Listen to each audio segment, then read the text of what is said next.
The Stoic method of turning insults into strength. Words can cut deeper than swords.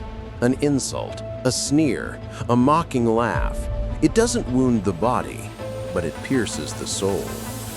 When someone ridicules you, when they question your worth, when they attack your character, the natural response is anger.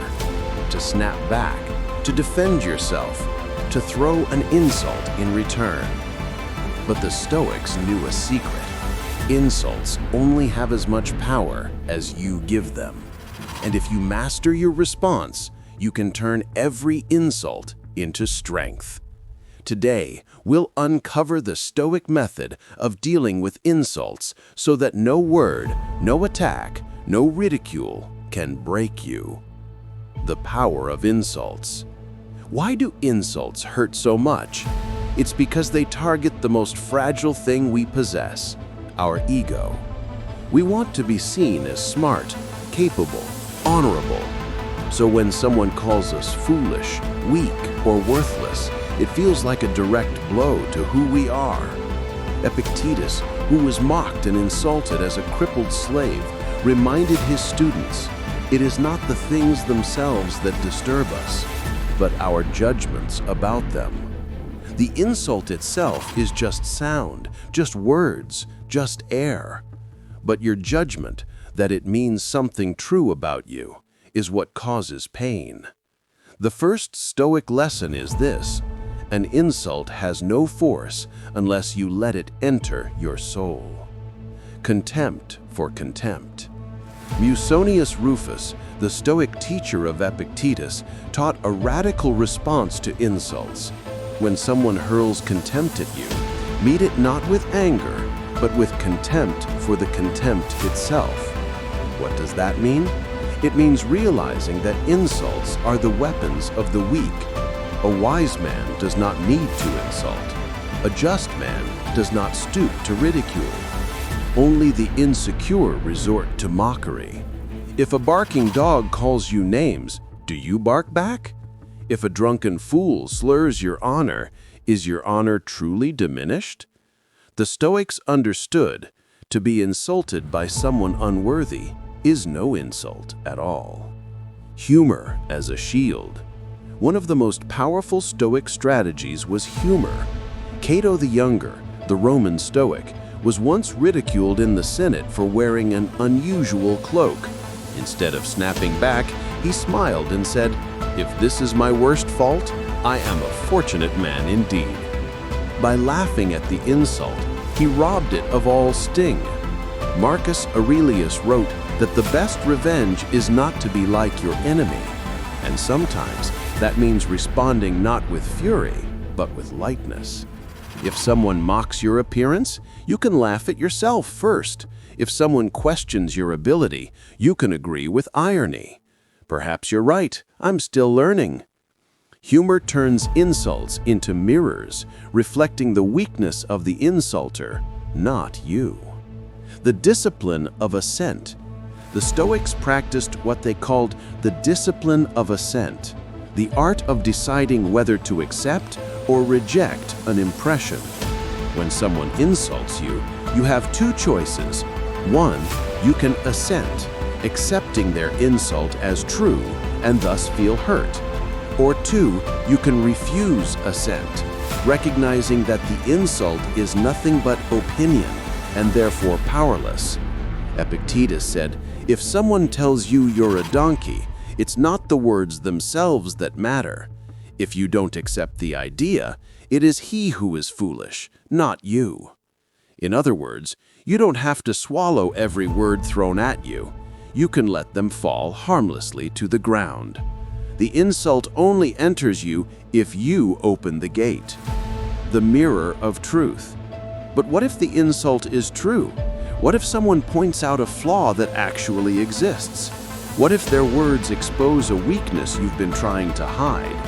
Here is where the Stoics show their strength. Instead of denying the truth, they embraced it. Seneca wrote, "If anyone can prove me wrong and show me my mistake, I will gladly change, for I seek the truth, which never harmed anyone." The insult that contains truth is not a wound, it is a mirror. It gives you a chance to see yourself more clearly, to grow stronger, to correct what is wrong. So, when someone mocks your ignorance, you can respond, "Then teach me." When they attack your weakness, you can say, "Then I must train harder." The insult becomes fuel for growth. Indifference to opinion. The Stoics trained themselves to care only about their own virtue, not the opinions of others. Marcus Aurelius wrote, "I have often wondered how it is that every man loves himself more than all the rest of men, yet sets less value on his own opinion of himself than on the opinion of others." Think about it. You live with yourself every day. You know your actions, your intentions, your struggles. And yet a stranger's careless word can shake your peace more than your own judgment.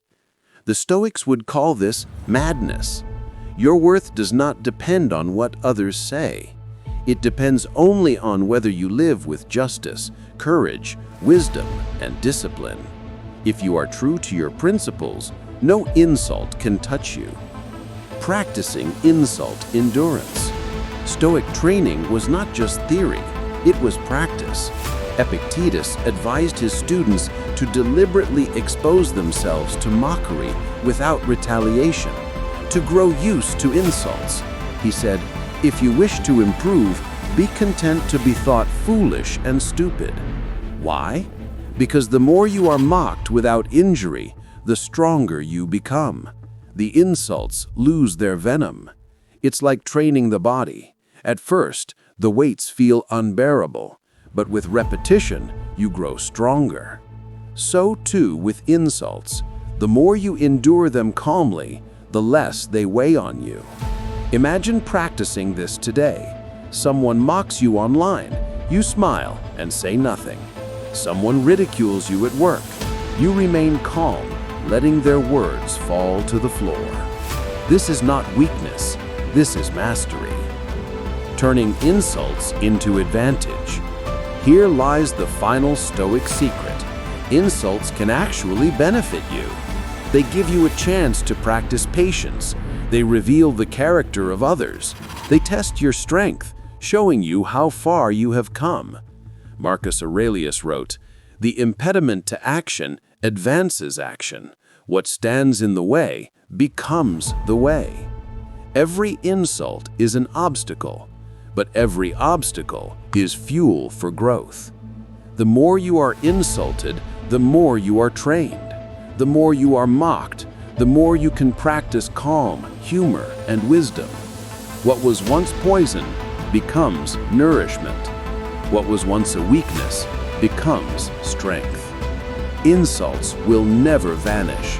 There will always be people who mock, who slander, who belittle, but the Stoic is never their victim.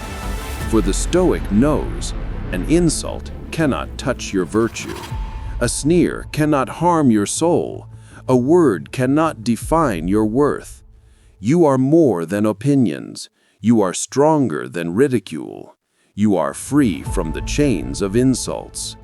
So next time someone mocks you, remember, you have a choice: to be wounded or to be strengthened, to be dragged down or to rise higher, to give in to anger or to walk the Stoic path.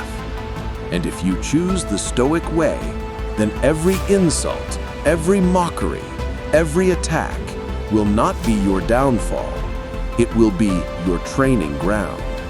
As Marcus Aurelius wrote, "Be like the rock against which the waves break, yet it stands firm, and the raging of the sea falls still around it." If this message helped you see insults in a new way, remember, every word meant to break you can be turned into strength. If you found value in this lesson, give this video a like, share it with someone who needs this reminder, and subscribe to join me on this journey of Stoic wisdom. We explore timeless truths every week, lessons that can help you live with calm, courage, and resilience in a noisy world. Until next time, hold steady Rise above, and remember, an insult only has power if you give it power. Stay strong. Stay stoic.